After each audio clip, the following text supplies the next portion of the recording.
എല്ലാവർക്കും പുതിയ ഒരു വീഡിയോയിലേക്ക് സ്വാഗതം. ഈ വീഡിയോയിലൂടെ 8ാം ക്ലാസ് ഇംഗ്ലീഷിലെ വളരെ ഇമ്പോർട്ടൻ്റ് ആയിട്ടുള്ള ചോദ്യങ്ങളാണ് ഡിസ്കസ് ചെയ്യുന്നത്. വീഡിയോയിലേക്ക് പോകുന്നതിന് മുമ്പായി ചാനൽ ഇതുവരെയും സബ്സ്ക്രൈബ് ചെയ്യാത്ത കൂട്ടുകാർ സബ്സ്ക്രൈബ് ചെയ്ത് ഒപ്പം തൊട്ടടുത്തുള്ള ബെല്ലൈക്കൺ കൂടി എനേബിൾ ചെയ്യാൻ ശ്രദ്ധിക്കുക. കൂടാതെ നിങ്ങളുടെ കൂട്ടുകാരിലേക്ക് ഷെയർ ചെയ്യാനും വീഡിയോ ഒന്ന് ലൈക്ക് ചെയ്ത് കാണാനും ശ്രദ്ധിക്കുക. അപ്പോൾ 8ാം ക്ലാസ്സിൻ്റെ എല്ലാ പരീക്ഷകളുടെയും പ്ലേലിസ്റ്റ് ലിങ്ക് താഴെ ഡിസ്ക്രിപ്ഷൻ ബോക്സിൽ നൽകിയിട്ടുണ്ട്. അത് നിങ്ങൾക്ക് ചെക്ക് ചെയ്യാവുന്നതാണ്. നിങ്ങളുടെ അഭിപ്രായങ്ങൾ കമൻറ്റ് ചെയ്യുക. അപ്പോൾ നമുക്ക് നേരെ ചോദ്യങ്ങളിലേക്ക് കടക്കാം. 1 മുതൽ 5 വരെയുള്ള ചോദ്യങ്ങൾ എ ഷിപ്രക്ഡ് സെയിലർ എന്ന പാഠഭാഗത്തിലെ ഒരു ചെറിയ ഭാഗം ഇവിടെ നൽകിയിട്ടുണ്ട്. അതുമായി ബന്ധപ്പെട്ട ചോദ്യങ്ങളാണ്. പാസേജ് നിങ്ങളിവിടെ കാണുന്നുണ്ടല്ലോ. അപ്പോൾ ഒന്നാമത്തെ ചോദ്യം നോക്കാം. What was the narrator's first impression? Answer നോക്കാം. His first impression was he was utterly alone in the middle of the ocean. What happened to the ship? The ship is plunged into an abyss and disappeared. Describe the physical appearance of Giulio Amador Carabello. Giulio Amador Carabello was a tall, well-built officer. Find out the word which means spread randomly. Answer: scattered. What kind of a day was it? It was a perfectly clear day.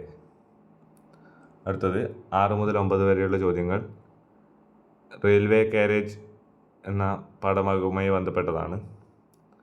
ചോദ്യങ്ങളിലേക്ക് നോക്കാം. What is the poem about? It's about the poet's experience while traveling on a train. അടുത്ത ചോദ്യം നോക്കാം. Which line shows the high speed of the train?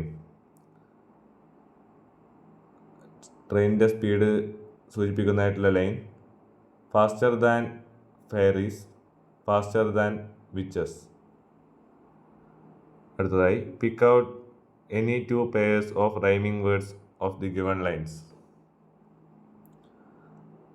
Rhyming words ആയിട്ടുള്ളത് witches, ditches അല്ലെങ്കിൽ battle, cattle. ഇതേത് വേണമെങ്കിലും നിങ്ങൾക്ക് എഴുതാവുന്നതാണ്. Find out an instance of simile from the lines given. ഈ വരികളിലെ സിമിലി കണ്ടെത്താനാണ്. Charging along like troops in a battle. അതാണ് ഈ വരികളിൽ നിന്നുള്ള ഒരു സിമിലി. അടുത്ത ചോദ്യം നോക്കാം. 10ാമത്തെ ചോദ്യം. What did Akbar gift to his queen? Akbar gifted a precious necklace to his queen. അടുത്ത ചോദ്യം. Whom did Akbar ask for help? Birbal. Who was Birbal's friend? A magical donkey. അടുത്ത ചോദ്യം. What did Birbal ask each suspect to do? He asked each suspect to go alone in the tent and hold the donkey tail. അടുത്ത് ഈ കഥയ്ക്ക് suitable ആയിട്ടുള്ളൊരു title നൽകാനാണ്. എക്സാമ്പിളായി precious necklace and magical donkey എന്ന് വേണം നൽകാവുന്നതാണ്. അടുത്തതായി ഒരു പ്രൊഫൈൽ തയ്യാറാക്കുകയാണ് വേണ്ടത്. രവീന്ദ്രനാഥ് ടാഗോറിൻ്റെ പ്രൊഫൈലാണ് തയ്യാറാക്കേണ്ടത്. ഇതിൽ തന്നിട്ടുള്ള കാര്യങ്ങൾ ഓർഡർ അനുസരിച്ച് എഴുതി നല്ലൊരു പ്രൊഫൈൽ തയ്യാറാക്കാവുന്നതാണ്. അതായത് ആദ്യം തന്നെ Rabindranath Tagore was born on 1861 എന്ന് തുടങ്ങുക. അതോടൊപ്പം തന്നെ അദ്ദേഹത്തിൻ്റെ ഫേമസ് വർക്ക്സും അതോടൊപ്പം തന്നെ അച്ചീവ്മെൻറ്റും അവസാനമായി ഡെത്ത് 1941 എന്നുകൂടി എഴുതാവുന്നതാണ്. അടുത്തത് 5 മാർക്കിൻ്റെ ചോദ്യങ്ങളാണ്. ആദ്യത്തെ ചോദ്യം ഡയറി എൻട്രി തയ്യാറാക്കാനാണ്. ഡയറി എൻട്രി തയ്യാറാക്കുമ്പോൾ ഡേറ്റ് അതോടൊപ്പം തന്നെ പാഠഭാഗത്തെ കാര്യങ്ങൾ എല്ലാം കൂടി ഉൾപ്പെടുത്തി നല്ലൊരു ഡയറി തയ്യാറാക്കാവുന്നതാണ്. അടുത്തതായി ഒരു പാരഗ്രാഫ് എഴുതാനാണ്. ഇവിടെ കുറച്ച് ഹിൻസ് നൽകിയിട്ടുണ്ട്. ഈ ഹിൻസൊക്കെ ഉൾപ്പെടുത്തി നല്ലൊരു ടൈറ്റിൽ കൂടി നൽകി ഒരു പാരഗ്രാഫ് തയ്യാറാക്കാവുന്നതാണ്. അടുത്തതായി ലെറ്റർ തയ്യാറാക്കാനാണ്. ലെറ്റർ എഴുതുമ്പോൾ ശ്രദ്ധിക്കേണ്ട കാര്യങ്ങൾ: ഡേറ്റ്, അതോടൊപ്പം തന്നെ പ്ലേസ്, കൂടാതെ ആർക്കാണ് എഴുതുന്നത് എന്ന കാര്യം കൂടി, അതോടൊപ്പം തന്നെ അവസാനം ഒരു കൺക്ലൂഷനും ലെറ്ററിന് അത്യാവശ്യമായിട്ടുള്ളൊരു കാര്യം തന്നെയാണ്. അടുത്തതായി ഷിപ്രക്ട് സെയിലർ എന്ന പാഠവുമായി ബന്ധപ്പെട്ടതാണ്. Prepare a 5 questions to ask Valesco about his experience. അദ്ദേഹത്തോട് ചോദിക്കാനുള്ള ഇൻ്റർവ്യൂ ക്വസ്റ്റ്യൻസാണ് തയ്യാറാക്കേണ്ടത്. പാഠഭാഗവുമായി ബന്ധപ്പെടുത്തി 5 ചോദ്യങ്ങളാണ് തയ്യാറാക്കേണ്ടത്. അടുത്തതായി ടൈലിൻ്റെ character സ്കെച്ചാണ് തയ്യാറാക്കേണ്ടത്.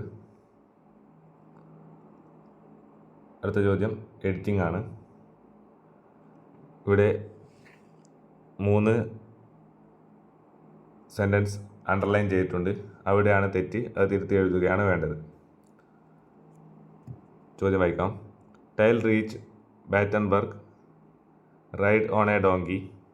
When the captain of the guards heard that Tyl is a Flemish painter, he allowed him enter to the palace. അപ്പോൾ ഇവിടെ ride, is, enter to the palace എന്ന 3 ഭാഗങ്ങളാണ് underline ചെയ്തിട്ടുള്ളത്. അതെങ്ങനെ ശരിയാക്കി എഴുതാമെന്ന് നോക്കാം. ആദ്യത്തെ സെൻറ്റൻസിൽ tile reached Battenberg, ride on a donkey എന്നാണ് നൽകിയിട്ടുള്ളത്. ഇത് റൈഡ് എന്നതിന് പകരം റൈഡിങ് എന്നാണ് എഴുതേണ്ടത്. അടുത്തത് when the captain of the guards heard that Tyl is a Flemish painter. ഇത് പാസ്റ്റ് സെൻറ്റൻസിലുള്ള ഒരു വരിയാണ്. അപ്പോൾ ഈസിന് പകരം വാസ് ആണ് ഉപയോഗിക്കേണ്ടത്. He allowed him enter to the palace എന്നാണ് ഇവിടെ നൽകിയിട്ടുള്ളത്. അതിൻ്റെ സെൻറ്റൻസിൻ്റെ ഓർഡർ തെറ്റാണ്. ടു എൻ്റർ ദി പാലസ് എന്നാണ് ഉപയോഗിക്കേണ്ടത്. അടുത്തതായി read the word pyramid given below. Now construct a similar word pyramid using the word cat. ഇവിടെ ബോയ് എന്നതിൻ്റെ പിരമിഡായി നൽകിയത് boy, the boy, the tall boy in the class എന്നാണ്. അതുപോലെ കാറ്റിൻ്റെ എങ്ങനെ എഴുതാം? Cat, the cat, the white cat in the house. ഇങ്ങനെ നിങ്ങൾക്ക് ഉത്തരങ്ങൾ എഴുതാവുന്നതാണ്. വീഡിയോ ഉപകാരപ്രദമായാൽ ചാനൽ മറക്കാതെ സബ്സ്ക്രൈബ് ചെയ്ത് ബെല്ലൈക്കൺ കൂടി എനേബിൾ ചെയ്യൂ. അടുത്ത വീഡിയോയിൽ കാണാം. Thank you for watching. By.